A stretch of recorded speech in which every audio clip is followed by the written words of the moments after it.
লেখিকা প্রতীতি চৌধুরীর উপলব্ধি। অফিসের কাজগুলো কমপ্লিট করতে করতে ঋত্বিকার প্রায় রাত্রি 1টা বেজে গেল। বেশ কিছুক্ষণ আগেই তাতাই ওর বাবার সাথে ঘুমিয়ে পড়েছে। সিলিংয়ের ব্লু লাইটটার আলো তাতাইয়ের মুখে পড়েছে। কি পরম শান্তিতে ছেলেটা ঘুমোচ্ছে। সবাই হয়তো ঠিকই বলছে, ঋত্বিকা সত্যি পারছে না তাতাইকে সময় দিতে। ওর হয়তো জবটা ছেড়ে দেওয়াই ঠিক। তবুও কোথাও যেন একটা প্রবল বাধা, একটা অন্তর্দ্বন্দ্ব কাজ করে চলেছে ওর নিজের মধ্যে। জবটা ছেড়ে দিয়ে ও ঠিক করবে তো? বিছানায় শুয়েও বারবার এপাশ ওপাশ করছে ঋত্বিকা। মাথাটা যেন প্রচণ্ড ভারী লাগছে। একবার ইচ্ছে করছিল তিমিরকে ঘুম থেকে তুলে সব বলতে, পরক্ষণই মনে হলো ওরও সকালে অফিস আছে। ছেলেটার সাথে শান্তিতে ঘুমোচ্ছে, ও আর তুলবে না। পায়ে পায়ে বিছানা থেকে উঠে বেডরুমে দরজাটা টেনে ব্যালকনির সোফাতে গিয়ে বসলো ঋত্বিকা। সন্ধ্যা থেকে আজ ঝড় বৃষ্টি ভালোই হয়েছে। স্ট্রিট লাইটের আলোয় গাছের পাতার উপর লেগে থাকা জলের কণাগুলো চিকচিক করছে। রাস্তা জুড়ে কাদা জলের ছাপ, ঠান্ডা বাতাস বইছে। একটুক্ষণ বসে থাকতে বেশ অবসন্ন লাগছিল ঋত্বিকার নিজেকে। চোখ দুটো বন্ধ করে মনে পড়ছিল পুরনো সব কথা। ক্লাস 5-এর অ্যাডমিশন টেস্টের রেজাল্ট, ঋত্বিকার বাবার সারা রাত সে কি উৎকণ্ঠা। ওর মনে আছে মায়ের বকুনি খাওয়ার পরেও বাবা কীরকম সকাল 8টা থেকে স্কুলে গিয়ে ধর্ণা দিয়েছিল। স্কুলের দরজায় লিস্ট টাঙিয়েছিল 10টার পর। লিস্টে নাম দেখে ঋত্বিকার বাবা একেবারে ওর অ্যাডমিশন করিয়ে বুক লিস্টের সব বই কিনে মিষ্টি নিয়ে বাড়ি ফিরেছিল। ওর মা সেদিনও বলেছিল, মেয়ে ছেলেকে নিয়ে অতি বড় স্বপ্ন দেখতে নেই, আর দেখলে শেষ পর্যন্ত পস্তাতেই হয়। ঋত্বিকা কিন্তু ওর বাবার স্বপ্নের মান রেখেছিল বোর্ড এক্সামে ওদের গার্লস স্কুলের সেকেন্ড হয়ে। কিন্তু সেদিনও ওর মায়ের চোখে খুশির পরিবর্তে তাচ্ছিল্যই দেখেছিল। মাকে তো কতবারই প্রণাম করেছে ঋত্বিকা। মা আশীর্বাদ করেছে, সুখী হও, বেঁচে থাকো। কখনো বাবার মতো করে বলেনি জয়ী হও জীবনে, সাফল্য আসুক। তবুও মায়ের কোলটা ওর কাছে খুব আরামের মনে হতো, যদিও সেটা অল টাইম রিজার্ভ করে থাকতো ঋত্বিকার ভাই ঋষভ। অনেক দূরের অতীতে ফেলে আসা চোখের জলের দুফোঁটা কখন যে ওর বন্ধ চোখের পাতার কোণে জমেছে বুঝতেই পারতো না, যদি না তিমির ওকে ডেকে তুলতো। ঠান্ডায় ব্যালকনিতে এইভাবে কেউ বসে থাকে রি? কবে তুমি বড় হবে বলো তো? কিছু না বলে ঋত্বিকা চুপচাপ তাকিয়ে রইল তিমিরের দিকে। এদিকে তিমির বলেই চলেছে, তুমি বললে ডাটা সেটগুলো সেরে ঘুমিয়ে পড়বে, তাতাইকে ঘুম পাড়িয়ে আমারও কখন চোখটা লেগে গেছে, আর তুমি এখানে বসে চলো শোবে চলো। ঋত্বিকা এতক্ষণ ধরে চেপে রাখা কান্নাটা আর আটকে রাখতে পারল না। তিমিরকে জড়িয়ে ধরে ফুপিয়ে উঠল, আমি সত্যি ভালো মা হয়ে উঠতে পারিনি বলো, বলো না তিমির, আমি কি সত্যি? তিমির ঋত্বিকার মাথায় হাত বুলিয়ে বলল, বোকা মেয়ে, তুমি কাল থেকে মায়ের কথাটা নিয়ে পড়ে আছো। তাতাইয়ের শরীরটা খারাপ ছিল, বমি করছিল, তাও তোমাকে বেরিয়ে যেতে হলো বলেই মায়ের ওই রকম মনে হয়েছে। মামনি তো তোমার মায়ের চেয়ে তোমাকে আর তাতাইকে অনেক বেশি দিন দেখছে। মামনি কখনো কোনো অভিযোগ করেছে বলো? তিমির ওর মাকে মামনি বলে, সেই সূত্রে ঋত্বিকা ওর শাশুড়ি মাকে মামনি বলে। ছোটবেলা থেকে মায়ের বকুনি খেয়ে বড় হওয়া ঋত্বিকা টিভিতে আর খবরের কাগজে শাশুড়ি মায়ের অত্যাচারের খবরগুলো পড়তে পড়তে ধারণায় তৈরি হয়েছিল শাশুড়ি মা মানে দজ্জাল কোনো জীব হবে। কিন্তু মামনিকে দেখার পর সত্যি ওর ধারণাটা বদলাতে 1 মাসও লাগেনি। মামনি সবসময় সব ব্যাপারে ঋত্বিকাকে এতটা সাপোর্ট করেন, যেটা হয়তো নিজের বাবা ওর মায়ের ভয়ে কখনো করতে পারতেন না। তিমিরের কথাতে কিছুটা আশ্বস্ত হয়ে তাতাইয়ের পাশে গিয়ে চোখ দুটো বন্ধ করে বালিশে মাথা দিল ঋত্বিকা। সকালের চাটুকুই ঋত্বিকা প্রতিদিন নিজে বানায়, বাকি রান্না ঋত্বিকার অফিস বেরোবার আগে মামুনি সেরে রাখেন। ঋত্বিকার তিমির দুজনেই সকাল 10টার মধ্যে ভাত খেয়ে বেরিয়ে যায় ঘর থেকে। তাতাইটা সারাদিন মামুনির সাথেই থাকে। মামুনির অবশ্য কখনো কোনো অভিযোগ নেই এই নিয়ে।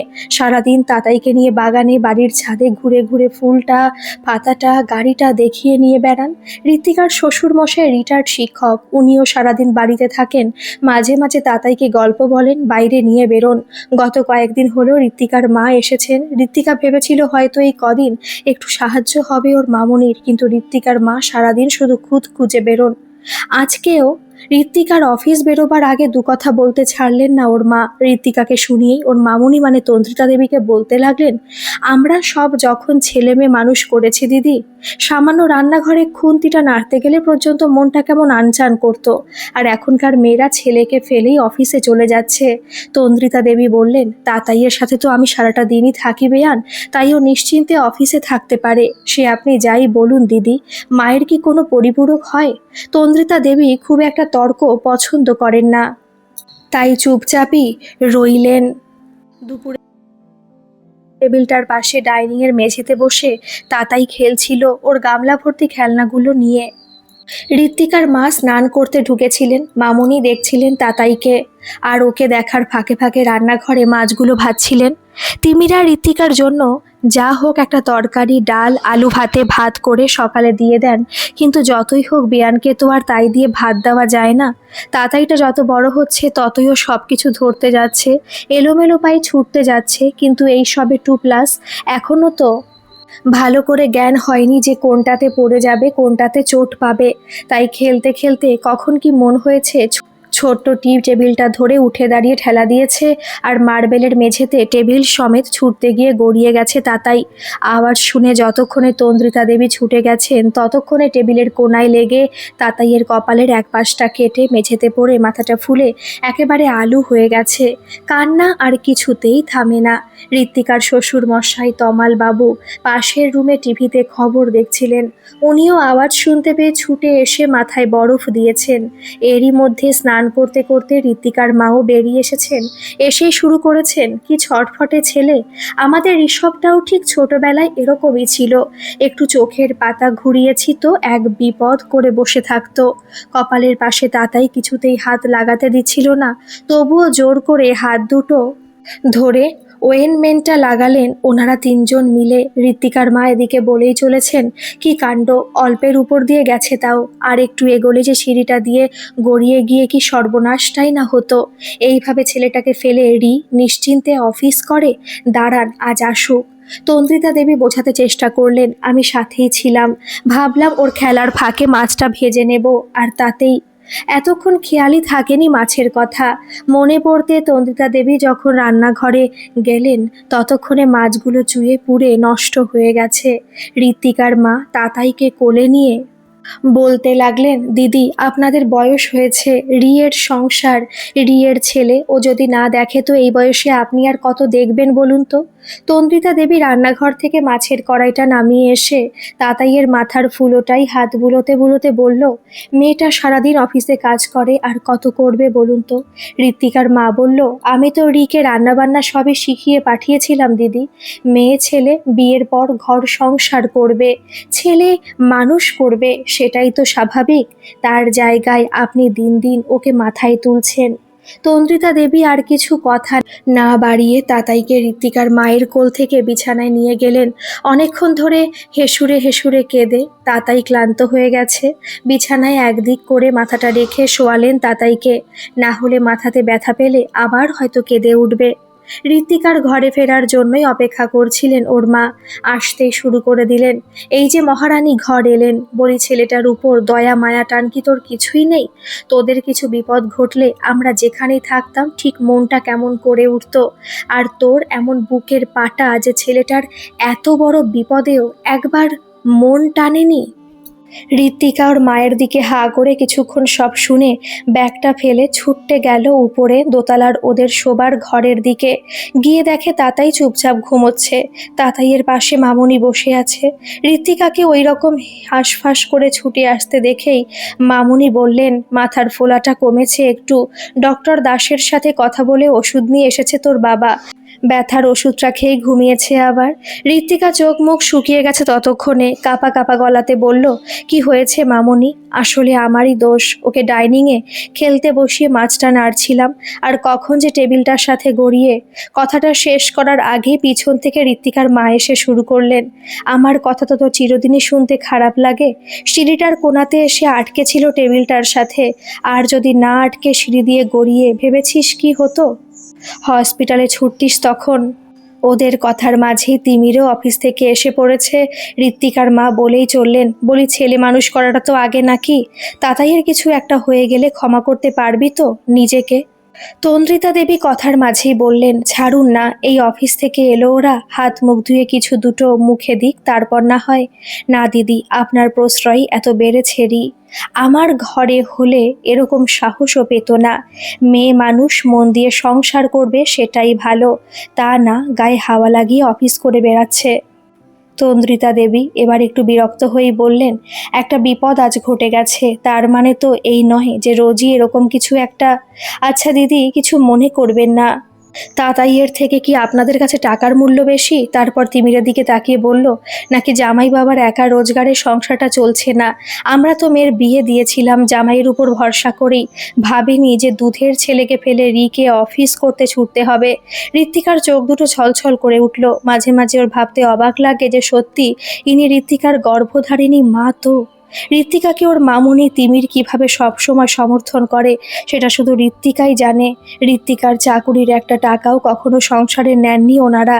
বিয়ের পর প্রথমে ঋত্বিকাকে বলেছিলেন, মামুনি চাকরি করাটা তোমার স্বাধীনতা মা, আমরা তোমার স্বাধীনতা কখনোই ছিনিয়ে নিতে চাইবো না, তবে ঈশ্বরের দয়ায় তুমি চাকরি না করলেও তোমার কোনো কিছুর অভাব আসতে দেব না।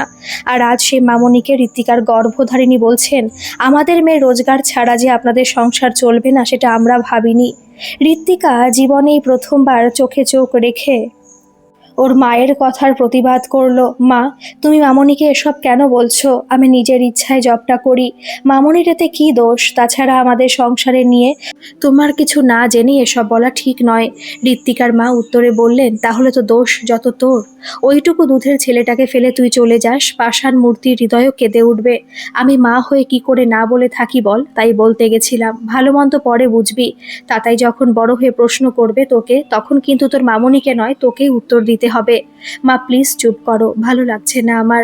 ভালো কি করে লাগবে বল? 2.5 বছর বয়স হতে যায়, তাতাই এখনো কথা বলতে শিখলো না, সেই খেয়াল আছে তোর?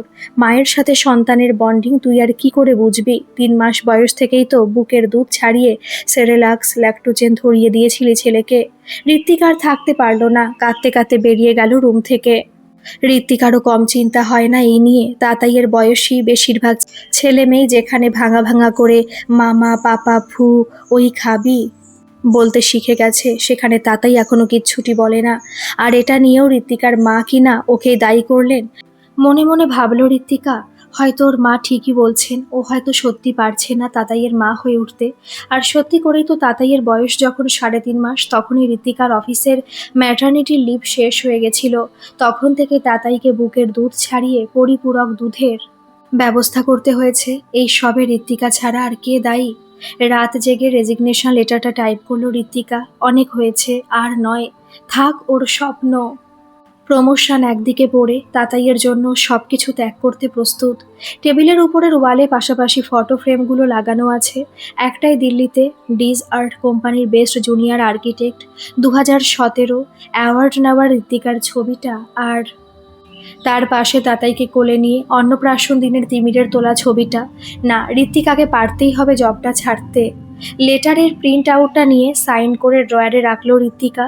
এই মান্থের প্রেজেন্টেশনটা হয়ে গেলেই লেটারটা সাবমিট করবে অফিসে। ওর জন্য মামনির, তিমিরের, ওদের পরিবারের সবার অপমান ও আর সহ্য করতে পারছে না। ঋত্বিকার প্রয়োজন নেই এরকম স্বাধীনতার, যেখানে ওদের পরিবারের সবাইকে ওর নিজের মায়ের কাছে অপমানিত হতে হয়। ঋত্বিকার প্রয়োজন নেই এরকম স্বপ্ন পূরণের, যে স্বপ্নের জন্য ওকে তাতাইয়ের কাছ থেকে ক্রমশ দূরে সরে যেতে হচ্ছে। 3 দিন হলো ঋত্বিকার মা বাড়ি ফিরে গেছেন। মেয়ের শ্বশুর বাড়িতে খুব বেশি দিন থাকাটা ওনার সেন্টিমেন্টে লাগে। যতই হোক মেয়ের বাড়ি তো আর নিজের বাড়ি নয়। তারপর আবার ঋষভকে 4-5 দিন না দেখতে পেলে ওনার শিরোপীড়া শুরু হয়ে যায়। ঋষভ ঠিকমতো খাওয়া দাওয়া করছে কিনা, কলেজ গেছে কিনা, রাত্রে কতক্ষণ জেগে পড়ছে, বেশি সময় হেডফোনে গান শুনলে কানের সমস্যা হয়ে যাবে ইত্যাদি নানান চিন্তা ওনার লেগেই থাকে। ঋষভের এমএসসি ফার্স্ট ইয়ার, কিন্তু সবসময় ঋষভকে নিয়ে ঋত্বিকার মা এমন ব্যস্ত থাকে যেন ঋষভের বয়স তাতাইয়ের সমান। সকালবেলা ঋত্বিকার শ্বশুর মশাই খবরের কাগজ পড়ছিলেন। তন্দ্রিতা দেবী তাতাইকে ঋত্বিকার কোলে দিয়ে বললেন, এই তো তাতাই সোনা মায়ের কোলে যাচ্ছে, এবার আর কাঁদবে না। তারপর ঋত্বিকাকে বললেন, মাথার ফোলাটা কমে গেছে বলো? হ্যাঁ মামুনি, ব্যথাটাও কমেছে মনে হয়। চুল আঁচড়াতে আর কাঁদেনি তাতাই। তাতাইকে নিয়ে ব্যালকনির একপাশে উপর থেকে নেমে আসা পাতাবাহারের লতাগুলো দেখাতে দেখাতে ঋত্বিকা শুনতে পেল ওর মামুনি শ্বশুরমশাইকে বলছেন, কাল রিয়ের অফডে আছে, ও তো ঘরেই থাকবে, আমরা একটু জগন্নাথ দেবের মন্দির হয়ে আসবো ভাবছি। শ্বশুরমশাই বললেন, আবার কালই কেন, কদিন পরেই যাবে, সেলের বাজার করতে তো সেই বেরোবে। তন্দ্রিতা দেবীর যে শ্বশুরমশাইয়ের সাজেশনটা পছন্দ হলো না সেটা ঋত্বিকা বেশ ভালোই বুঝলো। সন্ধেবেলা অফিস থেকে ফিরে রি নিজেই বলল, মামনি কাল মন্দিরে যাবে বলছিলে, চলো আমিও তাতাইকে নিয়ে ঘুরে আসি, তাতাইয়েরও বেড়ানো হবে। তন্দ্রিতা দেবী খুশি হয়ে পরের দিন সকালে তমালবাবুর কাছে গিয়ে বললেন, নাও তোমাকে আর যেতে হবে না, আমি আর রি দুজনেই যাব, 1000 দেড়েক টাকা দাও তো আমাকে।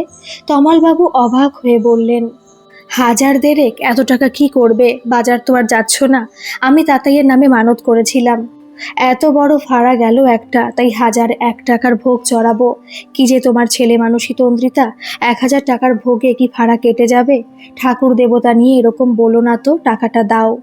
এই 500 টাকা নিয়ে যাও, এখন অত টাকা তোলা নেই। তন্দ্রিতা দেবী যে অপ্রসন্ন মনে টাকাটা নিলেন সেটাই তাতাইকে খাইয়ে রেডি করার সময় লক্ষ্য করল ঋত্বিকা। মন্দিরে গিয়ে 1001 টাকা মায়ের হাতে দিয়ে ঋত্বিকা বলল, এই নাও মা, তুমি যে তাতাইয়ের নামে মানত করেছিলে 1001 টাকার।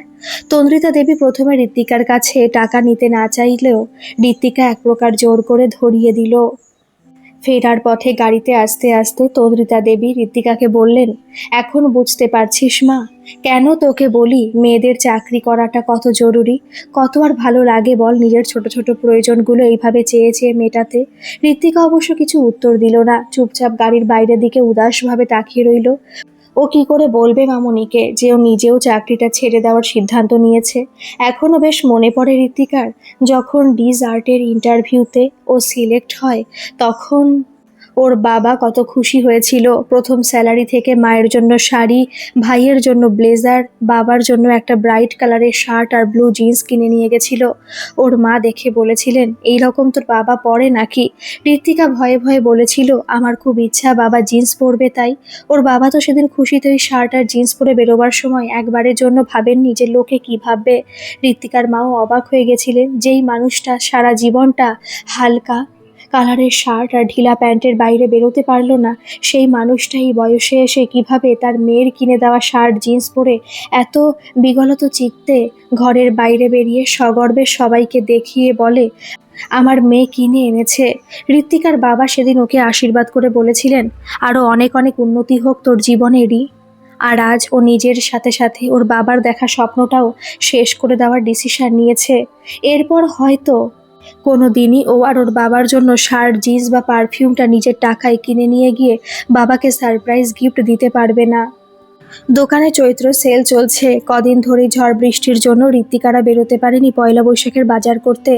আজ একটু ওয়েদারটা ভালো থাকায় তমালবাবুর কাছে তাতাইকে রেখে ঋত্বিকা, মামনি আর তিমির বাজারে বেরিয়েছিলেন। ঋত্বিকার মায়ের, মামনিরা নিজের মিলে প্রায় 8টা শাড়ি, ঋত্বিকার বাবার, তমালবাবুর জন্য শার্ট প্যান্ট সব মিলিয়ে একটা দোকানেই প্রায় 1010 টাকার বিল পে করলো ঋত্বিকা। আরেকটা দোকানে তাতাইয়ের জন্য প্রায় 5-6টা ড্রেস, ঋষভ আর তিমিরের জন্য গেঞ্জি, প্রিন্টেড শার্ট সব তিমিরই কিনলো। তারপর ঋত্বিকারা ঢুকলো লেডিস কর্নারে। ঋত্বিকা নিজে গোলাপি রঙের একটা চুড়িদার কিনলো, ওর মামনি অবশ্য হালকা আকাশি রঙেরটা ঋত্বিকার জন্য পছন্দ করেছিল। হঠাৎ ঋত্বিকা বায়না ধরলো, মামনি তোমাকে হালকা আকাশি চুড়িদারটা নিতে হবে। তন্দ্রিতা দেবী তো রিয়ের এরকম পাগলামিতে হেসে অস্থির। তিমিরকে গিয়ে বললেন, এই দেখ রি কি বলছে আমাকে, এই চুড়িদারটা নাকি আমাকে মানাবে। তিমির বেশ গম্ভীরভাবে বলল, এই বয়সে আবার তোমার ওইসব কেন? রি তো ওরকমই বাচ্চাদের মতো আবদার করে, কিছু না বুঝেই বলে দেয়। ঋত্বিকা বেশ ভালো মতো নজর করলো তিমিরের কথা শুনে তন্দ্রিতা দেবীর মুখের হাসিটা যেন ম্লান হয়ে গেল। ঋত্বিকাও অবশ্য তারপর আর জোর করেনি। বাড়ি ফিরে তাতাইকে খাইয়ে ঘুম পাড়িয়ে ঋত্বিকা মামনির কাছে গিয়ে বসলো। মামনি হঠাৎ করে আজ আলমারি থেকে পুরনো অ্যালবামটা বের করেছেন। এই দেখ রি, আমার চুড়িদার পরে ছবি, তোর দেখতে ইচ্ছে করছিল না আমাকে চুড়িদার পরে, তাই তোর জন্যই বার করলাম অ্যালবামটা। রি অ্যালবামের দিকে কম মামনি চোখের দিকে বেশি তাকিয়েছিল। মামনি বলতে রইল, জানিস রি, এই সংসারে এসে কম ত্যাগ করতে হয়নি আমাকে, শাড়ি পরতে পারতাম না, তাও জড়িয়ে নিতাম গায়ে কোনো রকমে। 2-1বার বাজারে গিয়ে চুড়িদার কিনতেও চেয়েছিলাম, কিন্তু স্বাধীনতা ছিল না রে। তিমিরের বাবার সাথে বাজারে গিয়ে শাড়ি কিনেই প্রতিবার ফিরতে হতো। কখনো তো আমার শ্বশুরমশাই নিজেই পছন্দ করে শাড়ি নিয়ে চলে আসতেন, আমার হাতে না ছিল পয়সা না ক্ষমতা। শুধু শখ দিয়ে কি আর ইচ্ছা পূরণ হয় রি? ঋত্বিকা বলল, এখন তো কিনতে পারো মামুনি। তিমিরের বাবাও চান না, আর আমারও অভ্যেস হয়ে গেছে রে এত বছরে। তারপর প্রসঙ্গ সরিয়ে নিজের ছবির পাশের মেয়েটার ছবিতে আঙুল দিয়ে বললেন, এটা রেখা আর এটা নিবেদিতা। নিবেদিতার সাথে আর যোগাযোগ নেই। রেখার সাথে বছর 3 আগে একবার দেখা হয়েছিল। রেখা তো সুতাপুর হাসপাতালের নার্স ছিল, রিটায়ার্ড করেছে, তবে এখনও বেশ আগের মতো আছে। সংসারের চাপ ওর বয়স বাড়াতে পারেনি। মামুনি, তুমি একটা স্মার্টফোন নাও না, সবার সাথে আবার কন্ট্যাক্ট করতে পারবে। আমি তোমাকে শিখিয়ে দেবো কিভাবে ফেসবুকে অ্যাকাউন্ট খুলতে হয়, কিভাবে কথা বলতে হয়। দেখবে সবার সাথে কথা বললে আর একটুও একা লাগবে না। ধুর, আমি কি আর পারবো ওইসব টাচ স্ক্রিন ব্যবহার করতে? কেন পারবে না? ওখানে দেখবে তোমার পুরনো বন্ধুদের সব খুঁজে পাবে, নিত্য নতুন জগতের নানা বিষয়ের খবর পাবে। গল্পের বই কিনেও গল্প পড়তে হবে না, ওখানে কত ইয়াং রাইটারদের গল্প পড়তে পাবে। বলছিস যখন, তবে একবার বলবো তিমিরের বাবাকে। আচ্ছা রি, শুয়ে পড়বি যা, কাল আবার তোর অফিস আছে। কদিন অফিসের প্রেজেন্টেশনের কাজগুলো রেডি করতে করতে স্মার্টফোনের কথাটা মনেই থাকেনি ঋত্বিকার। তারপর আবার চিন্তা, এই ওয়ার্কটা যত তাড়াতাড়ি সারতে পারবে তত তাড়াতাড়ি রেজিগনেশনটা দিতে পারবে অফিসে। রাত্রিবেলা খাবার সময় মামনিকে ডাকতে গিয়ে শুনতে পেল তমাল বাবু বলছেন, এই তো সেদিন শপিং করে এলে, আবার স্মার্টফোন কিসের? রি বলছিল ওতে নাকি পুরনো সব বন্ধুদের সাথেও যোগাযোগ রাখা যায়। কে আর তোমার পুরনো বন্ধুটা আছে? ওই সব ফালতু জিনিসে খরচ করার কোনো মানে আছে বলে আমার মনে হয় না। ঋত্বিকার বেশ রাগ হলো, তারপর ভাবলো তমালবাবু পুরনো মানুষ, নিজেই তো এখনো নোকিয়া সুইচ ফোনটা ভালোভাবে ব্যবহার করতে পারে না, উনি আর কি বুঝবেন। খাবার পর রাত্রে তিমিরকে কথাটা বলল ঋত্বিকা। আচ্ছা, মামনিকে একটা স্মার্টফোন কিনে দিলে কেমন হয়? স্মার্টফোন নিয়ে মামনি আবার কি করবে? কেন, তুমি জানো না স্মার্টফোন কি কাজে লাগে? মামনির জন্য ওইসব এক্সট্রা খরচার কোনো মানে নেই রি। ঋত্বিকা এবার আর নিজেকে সামলাতে পারল না। তিমিরকেও এতদিন ধরে জানে, তিমিরের কাছেও যে ইদানিং মামনির শখ আহ্লাদ গুরুত্বহীন হয়ে গেছে, সেটা ভেবে ঋত্বিকার মাথা গরম হয়ে গেল। রেগে গিয়ে বলল, তোমাদের কাউকেই মামনির জন্য কিছু ভাবতে হবে না, যা করার আমি করব। তারপর পাশ ঘুরে শুয়ে পড়ল। ঋত্বিকা অফিস থেকে ফিরে তিমির আর তমালবাবুর সামনে নেভি ব্লু কালারের ব্যাক কভার সমেত নতুন স্মার্টফোনটা মামনির হাতে দিয়ে বলল, মামনি, এটা তোমার জন্য। তন্দ্রিতা দেবী কিছু বলার আগে তিমির আর তমালবাবুর দিকে তাকিয়ে বলল, যদি কেউ বলে স্মার্টফোনটা ফালতু খরচা, তো তাকে বলে দিও তোমার মেয়ে এটা তোমায় কিনে দিয়েছে। তারপর স্কাই ব্লু কালারের সেদিনের সে চুড়িদারটা বার করে তন্দ্রিতা দেবীকে হাত ধরে টেনে নিয়ে পাশের ঘরে যাবার সময় বলল, চলো তো মামুনি, দেখবো এটা পরে তোমাকে কেমন না ভালো লাগে। আর্কিটেক্ট ঋত্বিকা চ্যাটার্জি চয়েস এতটাও খারাপ না। রাত্রি প্রায় 11টা। তাতাই অবশ্য আজ সন্ধ্যাবেলাতেই খেয়ে ঘুমিয়ে গেছে। ঋত্বিকা তাতাইয়ের ঢাকাটা টেনে শুতে যাবে, সেই সময় তিমির বলল, তুমি মামনিকে ফোনটা কিনে দিয়ে কি প্রমাণ করতে চাইলে রি? প্রমাণ না, শুধু এটুকুই বলতে চেয়েছি যে মামনিরও কিছু শখ আহ্লাদ আছে, আর সেইগুলো সবসময় শেষ করে দেওয়ার অধিকার তোমার বা বাবার কারোরই নেই। মামনি সারাদিন ঘরে থাকে, মামনি ওই সব জিনিসে কি করবে সেটাই বলছিলাম। তোমার বলার মানে এটাই যে তুমি রোজগার করো, বাবার পেনশন আছে, মামনির যেহেতু রোজগার নেই তাই শখও থাকতে নেই, তাই তো? যদি সেটাই হয় তো এর মধ্যে ভুল কোথায়? ছি তিমির, তুমি যে এরকম আমি ভাবতেও পারিনি। শোনো, আমি যতদিন বেঁচে আছি আমার আর মামনির শখ আহ্লাদ নিয়ে তোমাদের কাউকে না ভাবলেও চলবে। শেষ পর্যন্ত তাহলে আর্কিটেক্ট ঋত্বিকা চ্যাটার্জি আরেকবার বেরিয়ে এলো খোলস ছেড়ে। মানে? মানে আবার কি? ড্রয়ারে তোমার রেজিগনেশন লেটারটা ছিল, মামনির হাতে ভাগ্যিস ওটা পড়েছিল, তাই তো সেদিন থেকে আমার আর বাবার সাথে এত রকম ড্রামা করে মামনি তোমাকে বোঝালো নিজের ইচ্ছা, শখ আহ্লাদ, স্বাধীনতা, এইগুলোর জন্য মেয়েদের চাকরির গুরুত্ব কতটা। মানে তোমরা সবাই আমার সাথে, হ্যাঁ আজকে একটা ড্রামা ছিল, কিন্তু সুদূর ভবিষ্যতে যদি কখনো তাতাই তার জবলেস মায়ের সাথে এরকম ব্যবহার করে, তখন সেটা আর্কিটেক্ট ঋত্বিকা চ্যাটার্জি সহ্য করতে পারবে তো? ঋত্বিকা এক দৃষ্টে তাকিয়ে রইল তিমির আর ওর পাশে শুয়ে থাকা ছোট তাতাইটার দিকে। না, ওর নেওয়া সিদ্ধান্তটা যে কতটা ভুল ছিল সেটা মামনি চোখে আঙুল দিয়ে না বুঝিয়ে দিলে ও কিছুতেই বুঝতে পারতো না। সকালে ঘুম থেকে উঠে ঋত্বিকা গিয়ে ওর মামনিকে জড়িয়ে ধরল। দুটো মানুষের চোখের জল অনেক সময় হৃদয়ে না বলা কথাগুলো বলে দিয়ে যায়, যেমনটা আজ বলে দিচ্ছিল ঋত্বিকার হৃদয়। গর্ভধারিণী না হয়েও মা হওয়া যায়, অনুভব করা যায় সন্তানের হৃদয়ের প্রতিটা কম্পন, আবেগ, চিন্তা। দেখিয়ে দেওয়া যায় মনের মধ্যে চলা অন্তর্দ্বন্দ্বের সমাধান পথ।